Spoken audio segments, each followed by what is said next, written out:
கர்த்தரும் இரட்சகருமாகிய இயேசு கிறிஸ்து நாமத்தினாலே உங்கள் எல்லோரையும் அடியேன் அன்போடு கூட வாழ்த்தி வரவேற்கிறேன். இப்பொழுதும் சங்கீதம் 71:12 வசனத்தினை நாம் எல்லோரும் இணைந்து வாசிப்போமாக. தேவனே, எனக்கு தூரமாயிராதேயும், என் தேவனே, எனக்கு சகாயம் பண்ண தீவிரியும். சங்கீதம் 71 முதியோர்களின் சங்கீதம் என்று வேத பண்டிதர்களால் சொல்லப்படுகிறது. சங்கீதம் 71 முதியோர்களின் சங்கீதம் என்று வேத பண்டிதர்களால் சொல்லப்படுகிறது. அந்த 71வது சங்கீதத்தில் 9வது வசனம், முதிர்ந்த வயதில் என்னை தள்ளிவிடாமலும் என் பலன் ஒடுங்கும் போது என்னை கைவிடாமலும் இரும். தேவனே, எனக்கு தூரமாயிராதேயும். எப்படி வாசிக்கணும்? தேவனே, அதுக்கப்புறம் ஒரு கமா இருக்கு. தேவனே, தூரமாயிராதேயும். அவருக்கு கேட்டிருக்குமா கேட்கலையோ தெரியல. ஆகினால மறுபடி உரிமையோடு என்ன சொல்ல வேணும்? என் தேவனே. நீங்க வாசிக்கிற மாதிரியெல்லாம் கிடையாது. ஏனென்றால் முதிர்ந்த வயது, பலன் ஒடுங்கி போச்சு, பிள்ளைகள்லாம் பார்க்கல, மனைவி கண்டுக்கிறதே கிடையாது. எப்படி? என் தேவனே, எனக்கு சகாயம் பண்ண தீவிரியும், வேகமாய் வாரும். தேவனே, எனக்கு தூரமாயிராதேயும். நீதிமொழிகள் 15:29 பக்கம் 776. துன்மார்க்கர்களுக்கு கர்த்தர் தூரமாயிருக்கிறார், நீதிமான்களின் ஜெபத்தையோ கேட்கிறார். தேவனே, தூரமாயிராதேயும் என்றால் துன்மார்க்கர்களுக்கு தான் கர்த்தர் தூரமாயிருக்கிறார்.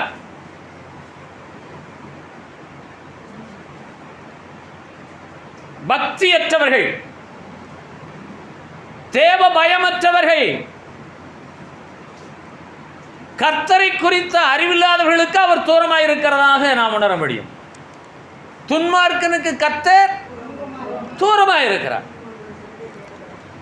சங்கீதம் 145 வசனம் 18 பழைய ஏற்பாட்டில் 760வது பக்கம்.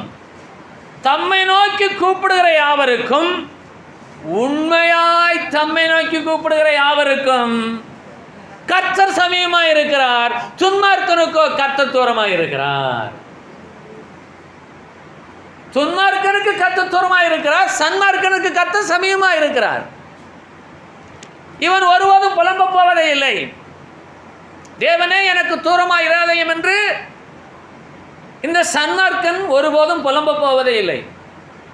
துன்மார்க்கனுக்கு கர்த்தர் தூரமாய் இருக்கிறபடினாலே அவன்தான் சொல்ல வேணும், என் தேவனே, எனக்கு தூரமாயிராதேயும். தம்மை நோக்கி கூப்பிடுகிற யாவருக்கும். அடுத்த வாக்கியத்தை கவனத்திலே கொள்ளுங்கள். எல்லோரும் அவரை நோக்கி கூப்பிடுகிறோம். அடுத்த வாக்கியம் என்ன?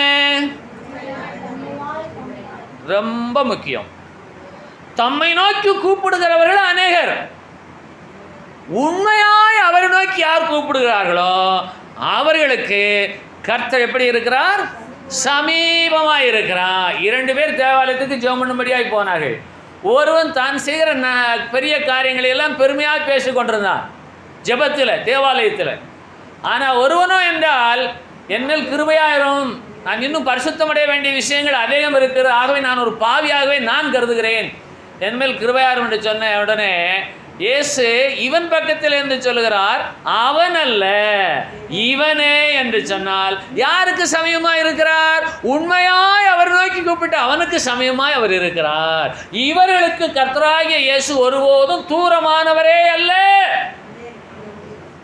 ஆகவே ஜெபிப்போம் என்று சொன்ன உடனேயே உண்மையிலே மனதை ஒருமுகப்படுத்தி ஜெபத்தோடு தங்களை இணைத்துக் கொள்ளுகிறவர்களுக்கு அவர் சமீபமாக இருக்கிறார்.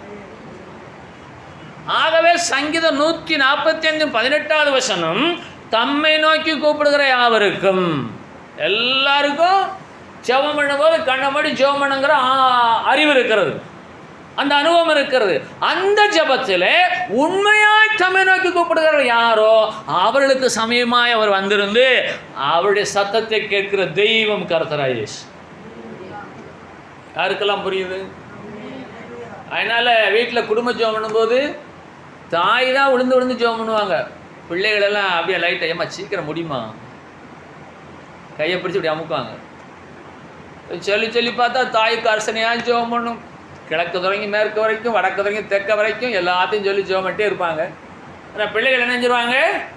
கவுந்து தூங்கிடுவாங்க. கடைசியில் ஜெபம் முடிஞ்சிச்சு எந்திரி அப்படிம்பாங்க. இப்போ எல்லாருமே அவரை நோக்கி ஜெபிக்கிறார்கள், எல்லாருமே அவரை நோக்கி ஜெபிக்கிறார்கள். உண்மையாய் ஜெபிக்கிறவள் யாரோ அவர்களுக்கு அவர் சமீபமாய் நிற்கிறவர். நல்ல சொல்லாமா? ஆகவே இன்றைக்கு உங்களுக்கு அவர் வேலை தூரமாக இருக்கிறார் என்ற ஒரு உணர்வு இருந்தால் நீங்கள் உண்மையாய் அவரை நோக்கி ஜெபிக்க ஆயத்தப்படுவீர்களாக.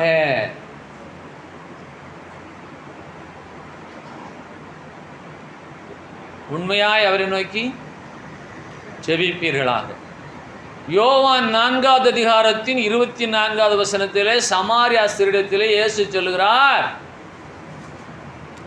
கர்த்தரை தொழுது கொள்ளுகிறவர்கள் ஆவியோடு உண்மையோடு அவரை தொழுது கொள்ள வேண்டும்.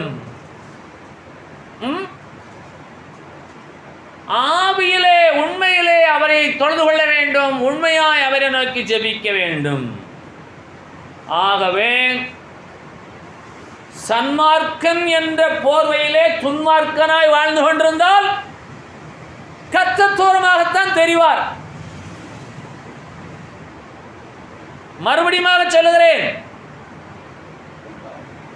சன்மார்க்கன் என்ற போர்வையிலே துன்மார்க்கனாய் வாழ்ந்து கொண்டிருந்தால் அவர்களுக்கு அவர் தூரமாகத்தான் தெரிவார். நீங்கள் சன்மார்க்கராய் இருப்பது உண்மையானால் உண்மையிலேயே கரிசனையாய் கருத்தோடு ஆவியிலே அவரை நோக்கி ஜெபிப்பீர்களேயானால் அவர் உங்கள் சமீபமாக இருந்து உங்களுடைய ஜெபத்திற்கு பதில் கொடுக்க வல்லவர் என்பதை மறந்து போகக்கூடாது. கரிசனையோடு ஜெபிப்பீர்களா? உண்மையாய் அவரை நோக்கி ஜெபிப்பீர்களா? நம்முடைய தேவனாகிய கர்த்தர் எப்படிப்பட்டவர் என்று ஒரு வார்த்தை இருக்கிறது. அவர் சர்வ வியாபி. சொல்லுங்க, சர்வ வியாதி இல்ல, வியாபித்திருக்கிறவன் தான் நிறைந்திருக்கிறவர். Omnipresent.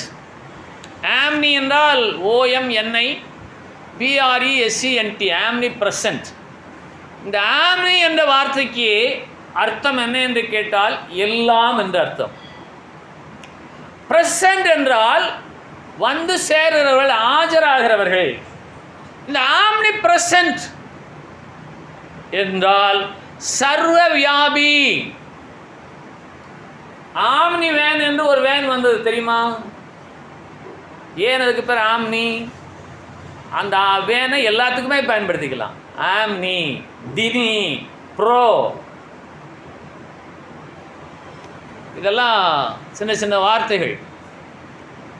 இந்த ஆம்னி பிரசன்ஸ் இருக்காரே, சர்வ வியாபி, அவர் எங்கும் நிறைந்திருக்கிறவர்.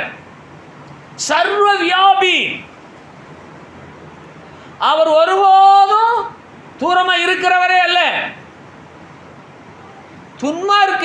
துன்மார்க்கனுக்கு என்ன சந்தேகம் என்றால், கர்த்தர் ஒருவேளை என்னை விட்டு தூரமாய் போய்விட்டாரோ என்று சந்தேகம் வருகிறபடினாலே, என் தேவனே எனக்கு தூரமாயிராதேயும், என் தேவனை எனக்கு சகாயம் பண்ண தீவிரம். அவர் சர்வ வியாபி என்றால் சில மார்க்கத்தார் சொல்லுகிறார்கள் அவர் தூணிலும் இருப்பார் துரும்பிலும் இருப்பார் என்று. தூணுக்குள்ளேயும் துரும்புக்குள்ளேயும் அவர் இருக்க மாட்டார், அவர் நமக்குள்ளே இருக்கிறவர். அப்படி பாடல் எழுதி வச்சுருக்காங்க. பித்துக்குழி முருகதாசன் ஒரு பாடகர். அவர் அந்த ஹார்மோனிய பெட்டி ரீட்ஸ் எல்லாம் மாற்றி வச்சுருப்பார். அவரை எனக்கு சின்ன வயசுலேயே தெரியும். பித்துக்குழி முருகதாஸ் அவர் தான் தூணிலும் இருப்பான் துரும்பிலும் இருப்பான் இந்த தூய ஜோதி அப்படின்னு சொல்லி ஒரு பாட்டு பாடியிருக்காரு. அந்த பாட்டு ரொம்ப பிரபலமான பாடல். அப்போ வெளியில் என்ன சொல்லுகிறார்கள்? சர்வ வியாபி என்று சொன்னால் தூணிலே துரும்பிலே மரத்திலே மட்டையிலே மிருகங்களிலே எங்கும் இருப்பார், சர்வ வியாபி என்று சொல்லுகிறார்கள். அப்படியல்ல. லேவியராகமம் 26வது அதிகாரத்தின் 12வது வசனம், பழைய ஏற்பாட்டில் 162வது பக்கம், நான் உங்கள் நடுவிலே உலாவி உங்கள் தேவனாயிருப்பேன், நீங்கள் என் ஜனமாயிருப்பீர்கள். நான் உங்கள் நடுவிலே உலாவுகிறேன், நீங்கள் என் ஜனமாயிருக்கிறீர்கள். பின்னர் எப்படி நான் தூரமாய் செல்ல முடியும்? ஆனால் துன்மார்க்கனுக்கு அவர் தூரமாக இருக்கிறார், சன்மார்க்கனுக்கோ அவர் சமீபமாக இருக்கிறார். நீங்கள் சன்மார்க்கராக இருந்தால் அவர் உங்களுக்கு சமீபமாக இருக்கிறதை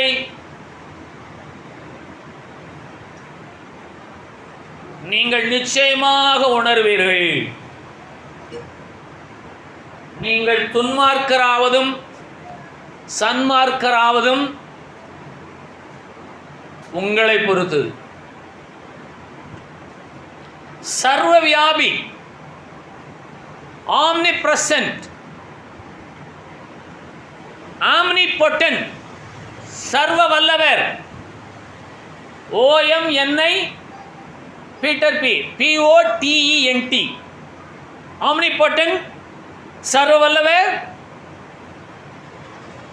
சர்வ வியாபி, omnipresent, omniscient, OMNISCIENT. அதில் சயின்ஸுங்கிற வார்த்தையில் சி எடுத்துட்டு டி மட்டும் சேர்த்துருக்காங்க. அந்த சயின்ஸ் என்பது அறிவியலை குறிக்கும். அதனாலே இந்த ஓம்னிசியன்ட் யார் என்று கேட்டால் சகலற்றையும் அறிந்தவர். இங்கிலீஷ் வார்த்தைகளை நீங்கள் ரசித்து படித்தீங்கன்னா ஒன்றுக்கு ஒன்றுக்குள்ள தொடர்பு தெரியும். OMNISCIENT என்று போட்டிருக்கிறது. SCIENC science. சயின்ஸ் என்றால் அறிவு இயல், அறிவை அறியக்கூடிய அறிவு இயல், இயல் நடக்கை, முயற்சி, பரிபாலனம், அவ சார்ந்த விஷயங்களை அறிந்து கொள்வதிலே உற்சாகம். அப்போ சகலவற்றை அறிந்தவர் ஓம்னிசியன்ட். சர்வ வல்லவர் ஓம்னி பொட்டென்ட். சர்வ வியாபி ஓம்னி பிரசன்ட். ஆம்னி என்று சொல்லலாம், ஓம்னி என்று சொல்லலாம். அது ரீஜனல் வைஸாக உச்சரிப்பிலே மாற்றங்கள் வரும். ஆனால் சொல்ல வேண்டிய ஒரு வார்த்தை ஆம்னி பிரசன்ட். ஆம்னி பிரசன்ட் என்று சொன்னால் present in all places at a time. Present in all places, எல்லா இடத்துக்கும் வந்து அவர் நிற்பார். அட் எ டைம், ஒரு இமைப்பொழுதிலே வந்து நிற்பார். அப்படிப்பட்ட தேவனாய் கர்த்தர் சொல்லுகிறார், நான் உங்கள் நடுவிலே உலாவுகிறேன், நான் உங்கள் தேவனாய் இருக்கிறேன், நீங்கள் என் ஜனமாய் இருக்கிறீர்கள். பின்னர் ஏன் நீ கதறுகிறாய்? காரணம் என்ன? நீ சன்மார்க்கனாய் இருந்தால் நான் உனக்குள்ளாக உலாவுகிறதை உன் தேவனாய் இருப்பதை நீ என் பிள்ளை என்பதை நீ உணர்ந்திருப்பாய். நீ சன்மார்க்கன் அல்ல. நீ எப்படிப்பட்டவன்? துன்மார்க்கன். என்ன செய்யட்டும்? ஒவ்வொரு இமைப்பொழுதும் கர்த்தர் என்னுடனே இருக்கிறார் என்ற விசுவாசம் யாருக்கெல்லாம் உண்டு? ஆமென். ஒவ்வொரு இமைப்பொழுதும் 100ஆக பிரிக்க முடிந்தால் பிரித்து பாருங்கள். அப்பொழுதும் கூட omnipresent, omnipresent, present in all places at a time. எல்லா இடங்களுக்கும் வரக்கூடியவர், சர்வ வியாபியவர். அவர் எங்கும் வியாபித்திருக்க அவர் சொல்லுகிறார், நான் உங்கள் நடுவிலே உலாவுகிறேன், உங்கள் தேவனாய் இருக்கிறேன், நீங்கள் என்னுடைய ஜனமாய் இருக்கிறீர்கள். ஏன் என்று கேட்டால், நீங்கள் உண்மையாய் என்னை சேவிக்கிற தேவ ஜனங்கள். இதுவரைக்கும் யாருக்கெல்லாம் புரிஞ்சது? அப்போ உங்க வீட்டில் யாராயிலும் ஒருத்தர் உண்மையாய் அவரை நோக்கி கூப்பிடுவீர்களே ஆனால், உங்கள் நிமித்தமாக உங்கள் தேவனாய் கர்த்தர் உங்கள் வீட்டிற்கு வந்திருந்து உங்கள் சமயமா இருந்து உங்களை ஆசிர்வதிக்க கிருபை பெருத்தவர், சர்வ வல்லவர், சர்வ வியாபி, சகலத்தை அறிந்தவர், ஆம்னிசியன்ட். ஆகையினாலே நீங்கள் தீவிரம் காட்ட வேணும். எதில் தீவிரம் காட்ட வேணும்? என் கர்த்தர் எப்போது என்னோடு கூட இருக்கிறார், அவர் எனக்கு தூரமானவரே அல்ல. நான் ரட்சிக்கப்பட்ட புதிதிலே ஒரு வாக்கியத்தை சொல்லிக்கொண்டே அலைந்தேன், சில காலங்களாக சொல்லுவதில்லை. அது என்ன என்று கேட்டால், கர்த்தராகிய இயேசு ஒருவருக்கும் நெருக்கமானவரும் அல்ல, ஒருவருக்கும் தூரமானவரும் அல்ல. யார் அவரிடத்தில் நெருங்கி இருக்கிறார்களோ அவர்களுக்கு அவர் நெருக்கமானவர், யார் அவரை விட்டு தூரமாக இருக்கிறார்களோ அவர்களுக்கு அவர் தூரமானவர். என்றால் நான் அவரை நெருங்கி சேர்ந்தால் அவர் என்னுடன் நெருங்கி சேருவார். இது நியாயமா இல்லையா? நீங்கள் எவ்வளவாய் அவரோடு நெருங்கி இருக்கிறீர்களோ அதை பொறுத்தே உண்மையாய் நீங்கள் அவரை நோக்கி ஜெபிப்பீர்கள். என்னுடைய ஒவ்வொரு அசைவையும் தேவனாய் கர்த்தர் காண்கிறவர் என்ற உணர்வு உங்களுக்குள்ளாக உண்டாகும். நீங்கள் சொல்லுவீர்கள், என் கர்த்தர் எப்போது என்னுடனே கூட இருக்கிறார், அவர் என்னோடு கூட உலா வருகிறார், என் தேவனாய் இருக்கிறார், நான் அவருடைய ஜனமாய் இருக்கிறேன். ஏசாயா 29வது அதிகாரம் 13வது வசனம், இந்த ஜனங்கள் தங்கள் வாயினால் என்னிடத்தில் சேர்ந்து தங்கள் உதடுகளினால் என்னை கனம் பண்ணுகிறார்கள். இந்த ஜனங்கள் தங்கள் வாயினால் என்னிடத்தில் சேர்ந்து தங்கள் உதடுகளினால் என்னை கனம் பண்ணுகிறார்கள், அவர்கள் இருதயமோ எனக்கு தூரமாய் விலகி இருக்கிறது. அப்போ இவர் என்ன சொல்லுவாரு? நான் உனக்குள்ளே உலாவ விரும்புகிறேன், உன்னுடைய தேவனாய் இருக்கிறேன், நீ என் ஜனமாய் இருக்கவில்லையே. எல்லாருமே தங்கள் வாயினாலே சோத்தரிக்கிறோம், நம்முடைய உதடுகளினாலே அவரை கனம் பண்ணுகிறோம். ஆனால் நம்முடைய இருதயம் எப்படி இருக்கிறது என்றால் அது தூரமாக இருக்கிறதாக ஏசாயா மூலமாய் கர்த்தர் பேசுகிறார். நீதிமொழிகள் மன்னிக்கவும் மத்தேயு 6வது அதிகாரம் 21வது வசனம், புதிய ஏற்பாட்டிலே 9வது பக்கம், உங்கள் பொக்கிஷம் எங்கே இருக்கிறதோ அங்கே உங்கள் இருதயமும் இருக்கும். உங்கள் இருதயம் எனக்கு தூரமாக இருக்கிறது, உங்கள் பொக்கிஷம் எங்கேயோ அங்கே உங்கள் இருதயம் இருக்கும். பிள்ளைகளை பள்ளிக்கு அனுப்பிவிட்டு தாயோட இருதயம் என்ன செய்யும்? பிள்ளைகளையே சுற்றி வரும். வருமா வராதா? இப்போ வங்கி பாதுகாப்பு பெட்டகத்திலே நம்முடைய பொக்கிஷம் இருந்தால் நம்முடைய இருதயம் அந்த பொக்கிஷத்தையே அந்த பெட்டகத்தையே சுற்றி வரும். நாம் படித்து கொண்டு இருக்கும்போது, கல்லூரியில் இருக்கும்போது, என் அப்பா எனக்கு வாங்கி கொடுத்த தங்க செயின், என் திருமணத்தன்று எனக்கு என் தாயார் கொடுத்த தங்க செயின், என் திருமணத்துக்கு பின்பாக என் கணவர் கொடுத்த என் மோதிரம், எல்லாமே இப்போ எங்கே இருக்கிறது? பாதுகாப்பு பெட்டகத்தில் இருக்கிறது. சரி, வீட்டுக்குள்ளே ஒரு ரகசிய அறை, அதிலே ஒரு வைப்பறை இருக்கிறது. அந்த வைப்பறையிலே பொக்கிஷம் இருக்கிறது, அணிகலன்கள் இருக்கிறது, விலையேறப்பெற்ற அணிகலன் இருக்கிறது. அந்த அறைக்குள்ளே யாராயிலும் சென்று வருகிறார்களா இல்லை என்று சொல்ல உங்களுக்கு இருதயம் ரொம்ப கவனமாக அதை கவனித்து கொண்டே இருக்கும். அங்கே போக வேண்டிய அவசியம் என்ன? நம்முடைய நிலையை அறிந்த இயேசு சொல்லுகிறார், உங்கள் பொக்கிஷம் எங்கே இருக்கிறதோ அங்கே, உங்கள் பொக்கிஷம் எங்கே இருக்கிறதோ அங்கே உங்கள் இருதயமும் இருக்கும். அப்போ இன்றைக்கு இயேசுவை உங்களுடைய பொக்கிஷமாய் நீங்கள் கொள்வீர்களேயானால் உங்கள் இருதயம் ஒரு காலம் அவரை விட்டு தூரமாய் விலகப் போவதே இல்லை. கண்டுகொண்டேன் ஒரு பொக்கிஷம். அதான் ஃபாதர் அப்படி எழுதியிருக்கிற ஒரு பெரிய பொக்கிஷம். அவருக்குள்ளே சகல ஆசீர்வாதங்களும் அடக்கம். அவர் ஒரு காலம் நம்மை விட்டு விலகாத தேவன். மனிதர்களாகிய நாமம் என்றால் வாயினாலே அவிடத்திலே சேர்கிறோம், உதடுகளினாலே அவரை கனம் பண்ணுகிறோம். நம்முடைய இருதயமோ அவரை விட்டு தூரமாக இருந்தால் இன்றைக்கு உங்களுடைய இருதயம் அவரை நெருங்கி சேரும்படிக்கு அவரை ஒரு பொக்கிஷமாக நீங்கள் உங்களுக்கு கொள்ளுங்கள். இயேசு எனக்கு ஒரு மாபெரும் பொக்கிஷம். உங்கள் இருதயம் எங்கே இருக்கிறது? உங்களுடைய நினைவுகள்.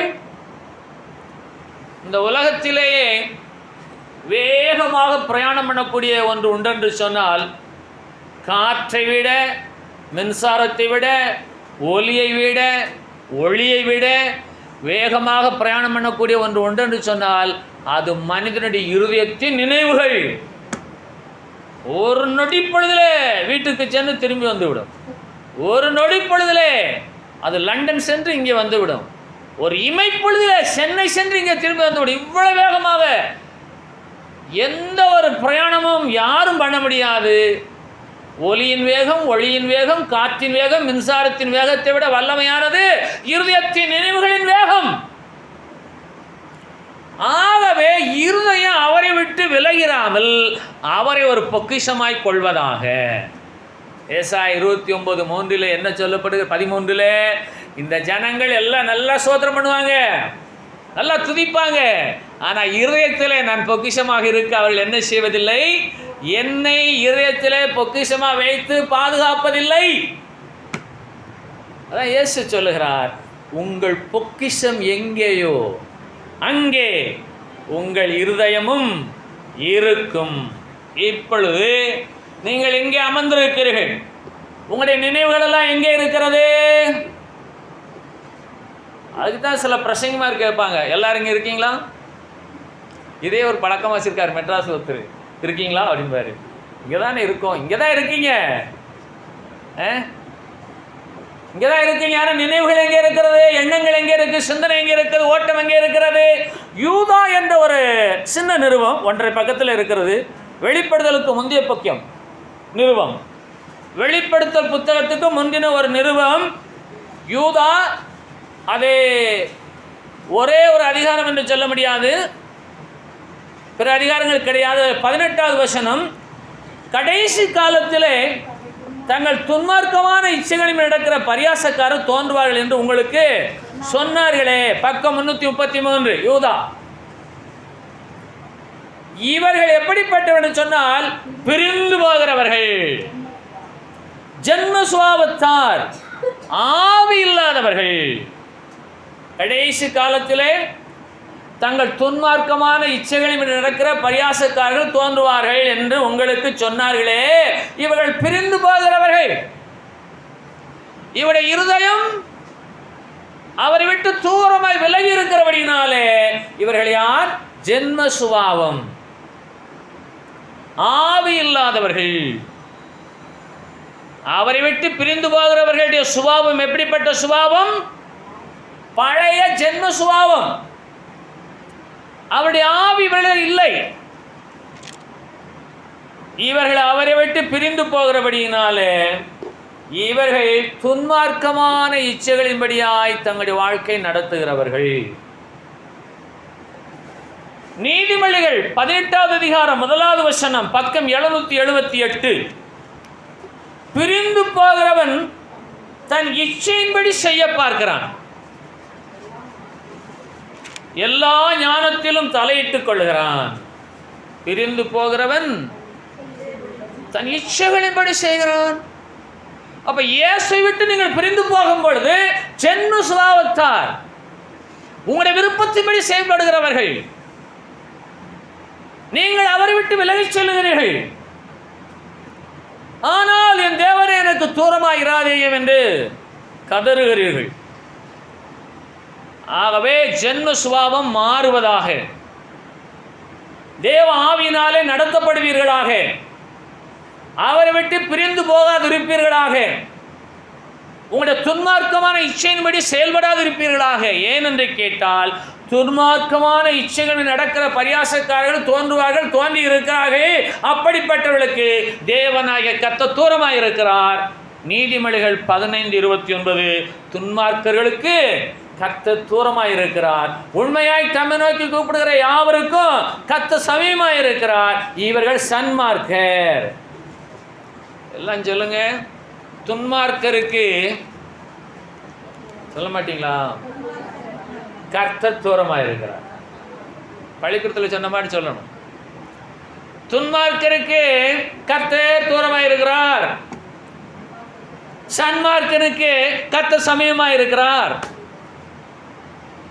நான் சன்மார்க்கன் என்ற போர்வையில் துன்மார்க்கனாக இருக்கிறேனா? எப்படி நான் துன்மார்க்கன்? என் சுய இச்சைகளின்படி, துன்மார்க்கமான சுய இச்சைகளின்படி, ஜென்ம சுபாவத்தின்படி, ஆவி இல்லாமல் அவரை விட்டு பிரிந்திருந்தால், ஜென்ம சுபாவம் பிறவி கூறு என்று சொல்லுவார்கள், பிறவி குணம். ஜென்ம சுபாவம் சுபாவ அன்பில்லாதவர்களாய். ஆகவே கடைசி காலம் தங்கள் துன்மார்க்கமான இச்சைகளில் நடக்கிற பரியாசக்காரர்கள் தோன்றுவார்கள், தோன்றி இருக்கிறார்கள், நடந்து கொண்டிருக்கிறது. இவர்கள் கிறிஸ்துவை விட்டு பிரிந்து போகிறவர்கள், ஜென்ம சுபாவத்தார், ஆவி இல்லாதவர்கள் என்று யூதா நிருபத்திலே 18வது வசனம் 19வது வசனம் சொல்லுகிறது. ஆகவே இன்றைக்கு பிரிந்து போகிறவன் தன் இச்சையின்படி செய்கிறான். நீதிமொழிகள் 18:1. ஆகவே அவரை விட்டு தூரம் போகிறவர்கள், அவரை விட்டு பிரிந்து போகிறவர்கள், அவரை விட்டு விலகி இருக்கிறவர்கள், இவர்கள் சன்மார்க்க என்ற போர்வையில் துன்மார்க்கர்களாய் காணப்படுகிறவர்கள். தூரம் போகிறவர்கள், பிரிந்து போகிறவர்கள், விலகி இருக்கிறவர்கள், செப்பரேட்டிஸ்ட். தங்களை தாங்களே தூரப்படுத்திக் கொள்ள காரணம் என்ன? துன்மார்க்கமான இச்சைகள், பரியாசக்காரர்கள், ஜென்ம சுபாவத்தார், ஆவி இல்லாதவர்கள், பிரிந்து போகிறவர்கள். அதாவது ஒவ்வொன்றுக்கும் ஒரு முறைமை இருக்கிறது. கர்த்தரை தொழுதுகொள்வதற்கு ஒரு முறைமை இருக்கிறது. அவர் பயத்தோடும் நடுக்கத்தோடும் பரிசுத்த அலங்காரத்தோடும் அவரை தொழுது கொள்ள வேணும். ஆனால் இன்றைக்கு எப்படியெல்லாம் தொழுது கொள்கிறார் என்பதை நீங்களே பரவலாக அறிந்திருக்கிறீர்கள். புகை போடுவது, வெளிச்சம் போடுவது, நாட்டியம் ஆடுவது, நடனம் ஆடுவது, தேவையில்லா வார்த்தைகளை பேசுவது, தேவனுக்கு விரோதமான காரியங்களை செய்கிற இவர்கள் தான் துன்மார்க்கமான இச்சைகளின்படி நடக்கிற பரியாசக்காரர் தோன்றி இருக்கிறார்கள். இந்த துன்மார்க்கருக்கு அவர் தூரமாகி போனார். நீங்களவென்றால் ஆவியோடு உண்மையோடு உண்மையாய் அவரை நோக்கி ஜெபிப்பீர்களேயானால், நல்லா கவனிக்கணும், செய்ய வேண்டியது என்ன? உண்மையாய் தம்மை நோக்கி கூப்பிடுகிற யாவருக்கும் இதைத்தான் செய்யணும், வேறு எதுவுமே செய்யக்கூடாது. புகை போடுறது, லைட்டு போடுறது, டான்ஸ் ஆடுறது, திட்டுறது, இதெல்லாம் பரியாசக்காரர் செய்யக்கூடிய செயல் என்று யூதா 18 சொல்லுகிறது. அப்போ உண்மையிலே நீங்கள் கருத்தாய் அவரோடு எவ்வளவு ஆவியிலே உண்மையிலே அவரை நோக்கி ஜெபிக்கிறீர்களோ அவ்வளவு குளவாய் அவர் உங்கள் சமயமாக இருப்பார், உங்களுக்குள்ளாக உலாவுவார், உங்கள் தேவனாய் இருப்பார், நீங்கள் அவருடைய ஜனமாக இருப்பீர்கள். குறுக்கு வழியே கிடையாது. தொலைக்காட்சி பெட்டியில் எல்லாம் பார்க்கலாம்.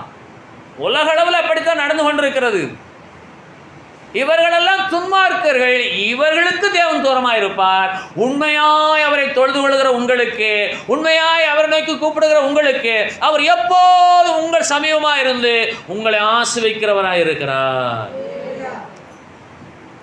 லூக்கா 15வது அதிகாரம்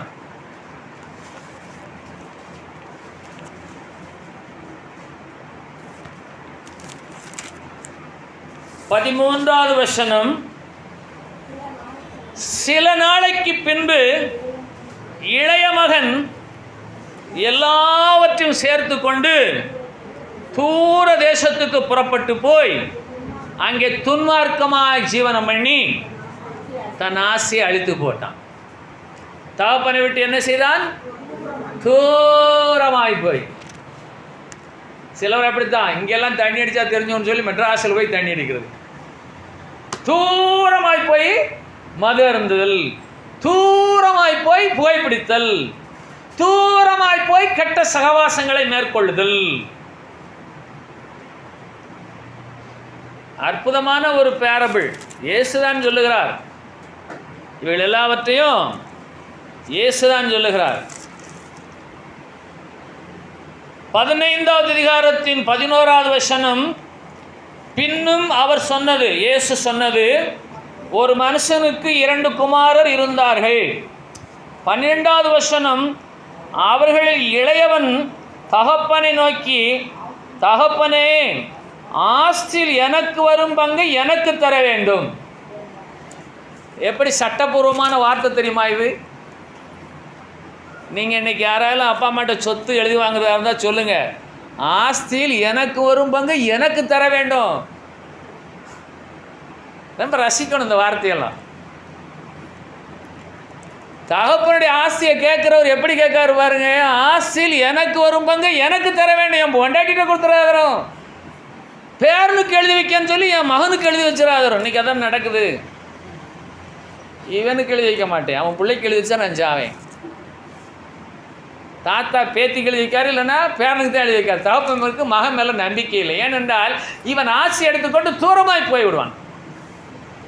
இயேசு சொன்ன பேரபிள் உபமேயம், ஊமயத்தில் சொல்கிற ஊமைகளில் ஒரு வரலாறை சொல்லுகிறார். ஒரு மனுஷுக்கு 2 குமார் இருந்தார். அவன் இளையவன் என்ன சொன்னானா, தகப்பனே, ஆசியில் எனக்கு வரும் பங்கை நீர் எனக்கு தர வேண்டும் என்றான்.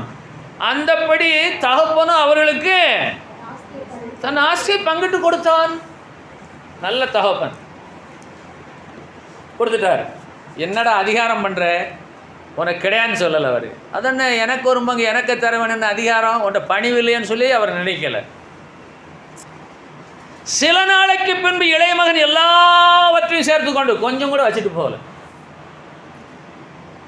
தூர தேசத்துக்கு புறப்பட்டு போய் அங்கே துன்மார்க்கமாய் ஜீவனம் பண்ணி தன் ஆசையை அழித்து போட்டான்.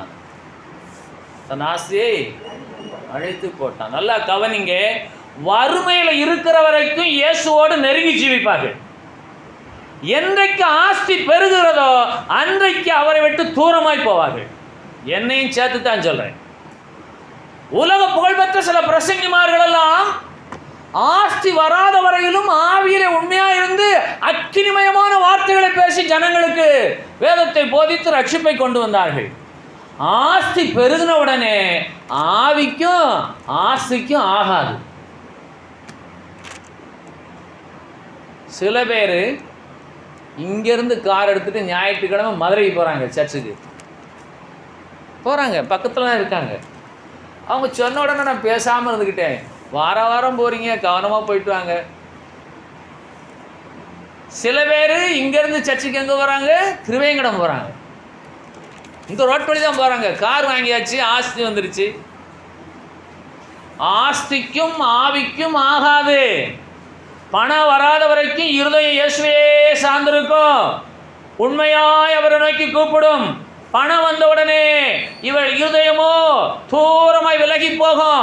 வாய் பேசும், நாவு துதிக்கும், அவரை உயர்த்தும், கனம் பண்ணும். ஆனால் இருதயம் அவரை விட்டு விலகி போகும்.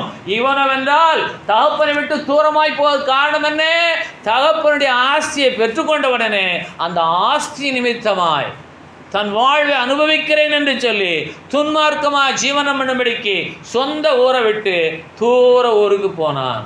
தூர தேசத்திற்கு புறப்பட்டு போய் அங்கே ஜீவனம் பண்ணினான். எப்படிப்பட்ட ஜீவனம்? எப்படிப்பட்ட ஜீவனம்? வசனத்தின்படி சொல்லுங்கள். துன்மார்க்கமான ஜீவனம் பண்ணினான். சன்மார்க்கமான ஜீவனம் அவன் பண்ணவில்லை. என்றைக்கு ஒருவன் தகப்பனை விட்டு தூரமாய் போகிறானோ அப்பொழுது அவனுக்குள்ளாக சன்மார்க்க நினைவே வராது. பக்கத்தில் இருந்தால் தகப்பனா கேள்வி கேட்பார், ஏன் இப்படி விரயம் செய்கிறாய், நீ செய்வது சரியில்லையே என்று தகப்பன் திருத்துவார். இவனோட தகப்பன ஆஸ்தியை வாங்கி கொண்டு தூர தேசமாய் போய் துன்மார்க்கமாய் ஜீவனம் பண்ணினான். பண்ணானா பண்ணலையாய்? சங்கீதம் 73:27 பக்கம் 715. இதோ உம்மை விட்டு தூரமாய் போகிறவர்கள், சொல்லுங்க, அதை நீங்க தான் சொல்லணும். எப்படி எப்படிப்பட்ட வசனத்தை கர்த்தர் காட்டுறார் பாருங்க. என் தேவனே எனக்கு தூரமாயிராதேயும் என்று சொல்லி அவரிடத்திலிருந்து பிரிந்து போன இவன் தூரமாய் போய்விட்டான். அப்போ வசனம் என்ன சொல்லுகிறது? இதோ உம்மை விட்டு தூரமாய் போகிறவர்கள். இந்த பைபிளை வாசிக்க தெரியாம இருக்காங்க, பைபிளை எடுக்க தெரியாம இருக்காங்க, அவங்களுக்கு அந்த வார்த்தை சத்தமா யாராவது சொல்லுங்க. என்ன அடைவார்கள்? நாசமடைவார்கள். அப்போ இவன் தூரமாய் போய் என்ன ஆனான்? தகப்பனிடத்திலிருந்து வர வேண்டிய ஆசையை பெற்றுக்கொண்டு தூரதேசமாய் போய் ஜீவனம் பண்ணி என்ன செய்தான்? துன்மார்க்கமான ஜீவனம் பண்ணி நாசமாய் போனான். சரிதானா? ஒரு சகோதரி இங்கதான் இருக்காங்க. 20 வருஷத்துக்கு முன்னாடி ஒரு நாள் வேகமா ஓடி வந்து, பாஸ்டர் 1 மார்க்கில் போச்சு, தயவுசெய்து ஜெபம் பண்ணுங்க, வேலை கிடைக்கணும். அடுத்து ஒரு 2 வருஷம் கழிச்சு, பாஸ்டர் 1 மார்க்கில் போச்சு, எனக்கு வேலை கிடைக்கணும், ஜெபம் பண்ணுங்க. அடுத்த தடவை வேலை கிடச்சிருச்சு. இன்றைக்கி அவங்க தாசில்தாராக இருக்காங்க. மொட்டையை போட்டுட்டு பட்டையை போட்டுட்டு நாங்கள் கிறிஸ்தவங்களே இல்லைன்னு சொல்லி அவங்க ஜீவனம் பண்ணி கொண்டிருக்கிறார்கள். பாஸ்டர்மாவுக்கு தெரியும். காரணம் என்ன? ஆஸ்தி, ஐஸ்வர்யம், அந்தஸ்து, உலக வாழ்வு. அப்போ தகப்பனிடத்திலிருந்து வந்த ஆஸ்தி நிமித்தமாய்த்தான் அவன் தூரமாய் போனான், துன்மார்க்கனாய் போனான். அப்போ நமக்கு ஏன் கர்த்தர் ஆஸ்தி அந்தஸ்தையும் கொடுக்கவில்லை என்று சொன்னால், நான் சன்மார்க்கனாக இருக்க வேண்டும் என்பதற்காக அவர் ஆஸ்தி அந்தஸ்தையும் கொடுக்காமல் தம்மண்டையிலே என்னை வைத்திருக்கிறார். ஆனால் பட்டினி போட மாட்டார், வியாதி வராது, விபத்து வராது, வீண் செலவுகள் வராது, நீங்களாக இருப்பீர்கள். இதுதான் சரியான ஜீவியம். நிறைய பேர் இதெல்லாம் நினைக்கிறதே கிடையாது. ஏன்ட்டு ஒரு ஐயா கேட்டார், உங்களுக்கு வெளிநாட்டு பணமெல்லாம் வர்றது இல்லையான்னு கேட்டார். நான் என்ன சொன்னேன் தெரியுமா? உள்நாட்டு பணமே வர மாட்டேங்கிறது, இந்த வெளிநாட்டு பணத்துக்கு எங்கே வருது? நிறைய பேருக்கு ஆசை தூர தேசத்துக்கு போய் அந்த தூர தேசத்தை கண்டு, எந்த தேசத்தை கண்டு என்ன செய்ய போகிறோம்? நம்ம தேசத்தை கண்டு நாம் இங்கே இருந்தால் போதும். அப்போ உம்மை விட்டு தூரமாய் போகிறவர்கள் நாசம் அடைவார்கள். இவன் தகப்பனை விட்டு தூரமாய் போய் தூர தேசத்தில் துன்மார்க்கமாய் ஜீவனம் பண்ணி தன் ஆசை எல்லாத்தையும் அழித்து போட்டான். 17வது வசனத்தில் அவனுக்கு புத்தி தெளிகிறது. இயேசு சொன்ன உவமேயம், பேரபிள். 17வது வசனத்தில் அவனுக்கு புத்தி தெளிகிறது. 20வது வசனத்தில் அவன் ஒரு தீர்மானத்தை ஏறெடுக்கிறான். அவன் எழுந்து புறப்பட்டு தன் தகப்பனிடத்திற்கு வந்தான். இப்போத்தான் இவன் கொஞ்சம் நல்ல மனுஷன். இப்போ நல்லா கவனிங்க. உங்களுக்கு எத்தனையோ நண்பர்கள் இருக்கலாம். சில சொல்லுவாங்க, எனக்கு உயிருக்குயிரான சிநேகிதன் சொல்லி. எனக்கு என் வயசில் நண்பனே கிடையாது. எனக்கு என்னை விட வயசில் மூத்த ஐயாமார் தான் எனக்கு நண்பர்கள். அவங்க என்னை ஏற்றுக்கொள்கிறாங்களோ இல்லையோ, ஏன் என்று கேட்டால் அவங்களிடத்தில் நான் நற்காரியங்களை கற்றுக்கொள்ள முடியும், அவர்கள் என்னை செவ்வாய்ப்படுத்த முடியும். என்னையொத்த என் வயதுடைய ஒருவனுக்கு எவ்வளோ அனுபவம் இருக்கும், அவனோடு எனக்கு என்ன சகவாசம் என்று சொல்லி பள்ளி பருவத்திலே எனக்கு ஒரு அறிவு உண்டானது. இன்று வரையிலும் வாடா போடா என்று கூப்பிடக்கூட ஒரு நபரும் கிடையாது எனக்கு. நிறைய பேர் என்ன செய்கிறது, சிநேகிதனோடு சேர்ந்து சிறைவாசம், சிநேகிதனோடு சேர்ந்து சகவாசம், சிநேகனோடு சேர்ந்து கெட்ட நடவடிக்கை, சட்டப்படியான நடவடிக்கை எடுக்கும் பொழுது, நீதிமன்றங்களில் நிற்கும் பொழுது அவனை பார்க்க வருகிறவர்கள் சிநேகிதர்கள் அல்ல, பெற்ற தாயின் தகப்பன் வந்து கண்ணீரோடு அழுவதை பார்க்க முடியும். தகப்பன் கூட சொல்லுவார், அவன் அங்கே இருந்து சாகட்டும் என்று சொல்வார். ஆனால் தாய் தான் சொல்லுவாள், இல்லை இல்லை, என்னால் அப்படி இருக்க முடியாது, தயவுசெய்து எனக்கா நீங்கள். உடன் சகோதரர் கூட வரமாட்டார்கள், அவன் சிறுவையிலிருந்து அப்படிப்பட்டவன், அவன் செத்து தொலையட்டும் என்று சொல்வார்கள். இங்கே தகப்பனுடைய ஆஸ்தி வாங்கி கொண்டு தகப்பனை விட்டு தூரமாய் போறவன், அவன் துன்மார்க்கமாய் ஜீவனம் பண்ணினவன், அவன் தகப்பனத்தில் வருகிறான். அவன் தூரமாய் வருகிறதை கண்டு அவனுடைய தகப்பன் அவனை கண்டு மனதுருகி ஓடி அவன் கழுத்தை கட்டிக்கொண்டு அவனை முத்தம் செய்தான் என்று வேதம் சொல்லுகிறது. இயேசு சொல்லுகிறார், தூர தேசத்திற்கு போய் துன்மார்க்கமாய் ஜீவனம் பண்ணினவன் எழுந்து தகப்பனத்திற்கு வருகிறான். அவன் தூரமாய் வருகிறதை கண்டு தகப்பன் ஓடி, வசனம் அற்புதமாய் சொல்லுகிறது, மனதுருகி ஓடி அவன் கழுத்தை கட்டிக்கொண்டு அவனுக்கு முத்தம் செய்தான். சங்கீதம் 73:27 படி தகப்பனை விட்டு தூரமாய் போனவன் நாசமடைய வேண்டுமே. இது பழைய ஏற்பாடு. தகப்பனை விட்டு தூரமாய் போனவன் திரும்பவும் தகப்பனை தேடி வருகிறதை தூரமாய் கண்ட தகப்பன் ஓடி மனதுருகி அவனுக்கு முத்தம் செய்கிறான். இது புதிய ஏற்பாடு. அது இயேசுவுக்கு முன்னான அனுபவம். இது இயேசு வந்ததற்கு பின்பாக நடக்கக்கூடிய சம்பவம் என்றால், பழைய ஏற்பாட்டிலே அவரை விட்டு தூரமாய் போனவர்கள் எல்லாம் நாசமாய் போவார்கள். புதிய ஏற்பாட்டிலே அவரை விட்டு தூரமாய் போனவர்கள் எப்போது வருவார்கள் என்று சொல்லி கர்த்தருடைய கண்கள் தூரமாய் உங்களை கண்டுகொண்டே இருக்கிறது. நீங்கள் செய்ய வேண்டியது என்ன என்று கேட்டால், நீங்கள் எழுந்து திரும்பவும் தகப்பனிடத்திற்கு வர வேண்டும், தூரமாய் போகக்கூடாது. அப்படியெல்லாம் நாங்கள் ஒன்றும் தூரமாய் போகவில்லை, நீர் வீணாக பிதற்றாதிரும் என்று சொன்னால், நீங்கள் ஜெபிப்பதிலே உண்மையாய் ஜெபிக்கிறீர்களா? உங்கள் இருதயம் எப்போது அவரை பொக்கிஷமாய் கொண்டிருக்கிறதா? உங்கள் இருதயம் அவரை விட்டு விலகாமல் இருக்கிறதா? உங்கள் இருதயம் எந்த நிலையில் இருக்கிறது? என்னுடைய இருதயம் எந்த நிலையில் இருக்கிறது? ஆகவே தகப்பனத்தில் போய் நீங்கள் கேட்கல வேணாம். இப்போ இருக்கிற தகப்பன் அவரே கொடுத்துருவார். நம்முடைய தகப்பனா இயேசு கொடுத்துட்டு தான் இருக்காரு. கண்களினால் காண முடியாத பொக்கிஷங்கள் எல்லாம் உண்டு. இன்விசிபிள் ட்ரெஷர்ஸ் நம்முடைய தேவைக்கு வந்து கொண்டே இருக்கும். தேவைகளை சந்திப்பார். சில பேர் தகப்பனே எனக்கு அந்த ஆஸ்தியில் வரும் பங்கை எனக்கு தாருமாரு. இந்த தகப்பன் பேசாமல் இருப்பார். நான் அப்படியெல்லாம் கொடுக்க முடியாது. நான் உன்னை ஆசிரிக்கிற ஆசீர்வாதம் வித்தியாசமானதாக இருக்கும். ஒரு சமயம் ஒரு குடும்பத்தார் வந்து என்னிடத்தில் கேட்குறாங்க, நாங்கள் இழந்து போன சொத்தெல்லாம் எங்களுக்கு திரும்ப வருமா? என் சொந்தக்காரங்களாம் எங்களை மறுபடியும் மதிப்பாங்களா? இது வந்து ஜோசியமா? எப்படி? நிறைய பேர் அப்படித்தான். இயேசு எனக்கு மாடி வீடு கொடுப்பாரா? மாடி வீடு கொடுத்தா நீங்கள் ஏறி இறங்கி இலைப்படை வந்துடும் சொல்லி தான் அவர் தரை வீடு தான் கொடுப்பார். மாடி வீடு கொடுக்கவே மாட்டார். கோபத்தில் மாடி விட்டு வந்து குதிச்சிட்டிங்கன்னா என்ன செய்ய? நிறைய பேருக்கு இப்படி தான் எண்ணம். தகப்பனே ஆசில் எனக்கு ஒரு பங்கு எனக்கு தாரும், வாங்கிட்டு போய் விவரமாக பிழைக்க வேண்டாமா? ரொம்ப விவரமாக கேட்காம பாருங்க. என் தகப்பனே ஆசில் எனக்கு ஒரு பங்கு எனக்கு தாரும்,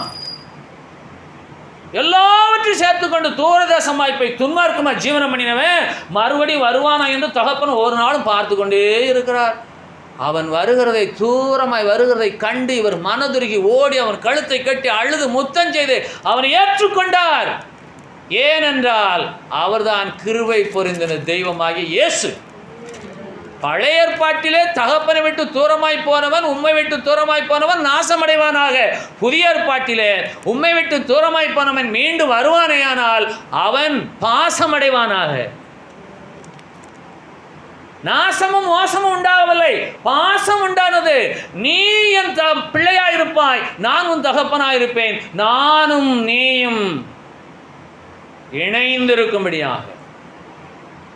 அப்போ உண்மையாய் தம்மை நோக்கி கூப்பிடுகிற யாவருக்கும் கர்த்தர் சமீபமாயிருந்து அவர்களோடு அவர் உலாவி அவர்கள் தேவனாயிருந்து அவர்கள் தங்கள் ஜனமாயிருக்கும்படிக்கு தேவனாகிய கர்த்தர் விரும்புகிறார். இவர்களோ வென்றால் வாயினாலே சோத்தரித்தல், உதடுகளினாலே கனமணிதல், இருதயமோ கேடுள்ளதும் திருக்குள்ளதும். நீங்க உங்கள் இருதயத்தில் சொல்லுங்க பார்ப்போம், ஏசு எனக்கு போதும். சொல்ல முடியுமா? சொல்லுங்க. ஏசு எனக்கு போதும். அந்த போதுங்கிறது உதடும் வாயும் சொல்லக்கூடாது, இருதயம் சொல்லணும். நரம்பு, எலும்பு, ரத்தம், அந்த ஒவ்வொரு துளி ரத்தத்திலும் இயேசு எனக்கு போதும் என்று சொல்லுமா? ஒவ்வொரு அணுக்களும், திசுக்களும், கணுக்களும், எலும்பும் துகளும் சொல்ல வேணும், இயேசு எனக்கு போதும் என்று சொல்லி. ஏற்ற காலத்தில் ஏற்ற காரியங்களை கர்த்தர் நமக்கு செய்ய கிருபை பெருத்தவர். அவர் நமக்கு தூரமானவரே அல்ல. அப்போஸ்தலர் 17வது அதிகாரம் 27வது வசனம், வசனத்தின் கடைசி பகுதி, அவர் நம்மில் ஒருவருக்கும் தூரமானவர் அல்லவே. அவர் நம்மில் ஒருவருக்கும் தூரமானவர் அல்லவே. தேவனே எனக்கு தூரமாய் இராதேயும் என்று யாராலும் ஜெபிப்பார்களே, ஆனால் இன்றைக்கு வேதம் சொல்லுகிறது அவர் நம்மில் ஒருவருக்கும் தூரமானவர் அல்லவே. பழைய ஏற்பாடு சொல்லுகிறது அவரை விட்டு தூரமாய் போனவர்கள் நாசமடைவார்களாக என்று சொல்லி. ஆனால் புதிய ஏற்பாடு சொல்லுகிறது மனதுருகி ஓடி அவன் கழுத்தை கட்டிக்கொண்டு அவனை முத்தம் செய்த தெய்வம் தகப்பன். அவர் நம்மில் ஒருவருக்கும் தூரமானவர் அல்லவே. நல்லா கவனிக்கணும். அவர் நம்மில் ஒருவருக்கும் தூரமானவர் அல்லவே என்று சொன்னால், ஒரு சகோதரி தன் குழந்தையை பெற்றெடுக்க மருத்துவமனைக்கு செல்கிறார்கள். பிள்ளை பேற்றிலே மருத்துவ சிக்கல், கர்த்தரை அறியாத ஒரு மகள் வேதனைப்படுகிறாள். அங்கே இருந்த மருத்துவச்சி சொல்லுகிறார்கள், கர்த்தரை இயேசுடைய பிள்ளையாகி அவர்கள் சொல்லுகிறார்கள், நீயும் ஜீவன் தப்ப வேணும், உனக்கு நல்ல ஒரு குழந்தையும் கிடைக்க வேண்டுமேயானால் நான் ஒரு வார்த்தையை சொல்வேன், அதை மனதார நீ சொல்லுவாயா? உன் இருதயத்திலிருந்து சொல்லுவாயா? உணர்ந்து சொல்லுவாயா? சொல்லுங்கள், நான் இந்த நிலையில் தயாராக இருக்கிறேன். இயேசுவே என்னை விடுவியும் என்று சொல்லு. இயேசுவே என்னை காப்பாற்றும் என்று சொல்லு. இயேசுவே எனக்கு உதவி செய்யும் என்று சொல்லி கண்ணீரோடு அந்த மகள் சொன்னவுடனே தாயும் சேயும் பத்திரமாக மீட்கப்பட்டார்கள். அப்போ அவர் நம்மில் ஒருவருக்கும் தூரமானவரே அல்ல, இவர்களாக தூரமாய் போய் கொண்டிருக்கிறார்கள். யாராக இருந்தாலும் இயேசுவே என்று சொல்லி அழைத்தால் அவர் சமீபமாய் வந்திருந்து அவளை ஆசீர்வதிக்க வல்லமையுள்ள தேவனாய் இருக்கிறார். இன்றைக்கும் நம்முடைய குடும்பத்திலே அவருக்கு தூரமானவர்கள் இருக்கிறார்கள். நம்முடைய உறவினர்கள் அவருக்கு தூரமானவர்கள் இருக்கிறார்கள். நம் உடன் பயில்கிறவர்கள், நம் உடன் பணியில இருக்கிறவர்கள், நம்முடைய உறவினர்கள், நம்முடைய சிநேகிதர்கள் அநேகர் தூரமாக இருந்தாலும் அவர்கள் சொல்லட்டும் இயேசுவே என்று சொல்லி. இது புதிய ஏற்பாடு. அவர் நம்மில் ஒருவருக்கும் தூரமானவரே அல்ல, யாராக இருந்தாலும் அவர்களுக்கு அவர் நெருக்கமானவர், சமீபமானவர், அவர்களை விட்டு விலகாதவர், அவர்கள் தேவனாய் இருக்கிறவர். ஆகவே ஏசாயா 57:19 தூரமாய் இருக்கிறவர்களுக்கும் சமீபமாய் இருக்கிறவர்களுக்கும் சமாதானம் சமாதானம் என்று கூறும் உதடுகளின் பலனை சிருஷ்டிக்கிறேன், அவர்களை குணமாக்குவேன் என்று கர்த்தர் சொல்லுகிறார். பக்கம் 864, ஏசாயா 57:19. நீங்கள் தூரமாய் இருக்கிறீர்களோ சமீபமாய் இருக்கிறீர்களோ அது உங்களுக்கே தெரியும். நீங்கள் எப்படி இருக்கிறீர்கள்? யாரெல்லாம் கர்த்தர் இயேசுவுக்கு சமீபமாய் இருக்கிறீர்கள், யாரெல்லாம் கர்த்தர் இயேசுவுக்கு தூரமாய் இருக்கிறீர்கள் என்று உங்களுக்கு தான் தெரியும். உங்களுக்கு சமாதானத்தை கூறும்படியாய் தேவனாகிய கர்த்தர் குமாரனாகிய இயேசுவை சிருஷ்டித்தார், உருவாக்கினார், உண்டாக்கினார், அனுப்பினார். அவர் வந்திருந்து உங்கள் காயங்களை குணமாக்குகிறவராய் இருக்கிறார். நீங்கள் தூரமாயிருந்தாலும் சமீபமாயிருந்தாலும் இயேசு உங்களை குணமாக்க வல்லவராய் இருக்கிறார். அதற்காக தூரமாய் இருங்கள் என்று சொல்லவில்லை. உண்மையாய் அவர்களுக்கு கூப்பிடுங்கள், உண்மையாய் அவரை தொழுது கொள்ளுங்கள், உண்மையாய் உங்கள் இருதயத்தில் அவரை பொக்கிஷமாய் கொள்ளுங்கள். அவர் உங்களை குணமாக்கும்படிக்கு, சுகமாக்கும்படிக்கு அல்ல. வசனத்தை பாருங்கள், அவர் உங்களை குணமாக்கும்படிக்கு. சுகமளிக்கும் ஆராதனைகள் அநேகம் இருக்கிறது. குணமளிக்கும் ஆராதனைகள் நம்மளை போன்ற சபையிலே தான் இருக்கிறது. குணமா சுகமா? குணமே. குணம் என்றால் ஒன் இஸ் ஹீல், சுகமாகுதல், நோயிலிருந்து குணமடைதல். இன்னொன்று இட்ஸ் இண்டிகேட் த கேரக்டரிசம். குணமடைய வேண்டும், ஜென்ம சுபாவம் மாற வேண்டும். அவன் தேவ பக்தியுள்ளவனாய் மாற வேண்டும். அவன் பிரிந்து போகக்கூடாது, மாமிச இச்சையின்படி, துன்மார்க்கமான இச்சையின்படி போகக்கூடாது. ஆகவே கர்த்தராகிய இயேசு நம்மை குணமாக்குகிறவர். நம்முடைய குணம் மாற வேண்டும், ஜென்ம சுபாவம் நல்ல சுபாவமாய் மாற வேண்டும்.